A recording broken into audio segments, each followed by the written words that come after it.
হাইটা দেখো বন্ধুরা, বিরাট ব্যাপার। কত পাখি আর গাদা রকমের পাখি রয়েছে।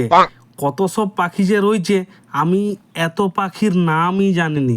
তবে দেখিলাম যে বিরাট সুন্দর সুন্দর পাখি রয়েছে, তাই ভাবলাম যে ভিডিওটা অল্প তোমাদের লেগেও শেয়ার করে দিই। দেখতে পাইছো কত রকমের পাখি? তা তোমরা কি এই পাখিগুলার নাম কেউ জানো? যদি জানো তাহলে একটু আমাকে বলবে দেখিনি। আর দেখো, আবার মাছও রয়েছে গাদা। তবে এই জায়গাটাও বড় সুন্দর এবং মনোরম। পরানটা যেমন কত জুড়িয়ে যাচ্ছে। আর দেখো এইখানেও আবার কত রকম কতগুলো মাছ রয়েছে গো। আর দেখো এইখানে আবার কি সব রয়েছে দেখতে পেয়েছো? এগুলো সাদা সাদা ইঁদুর বটে বটে। বলছিলাম গো, ভিডিওটা তোমাদের কেমন লাগলো? যদি ভালো লাগে আমার কমেন্ট বক্সে এসে একটু কমেন্ট করে বলে দিয়ে যাবে।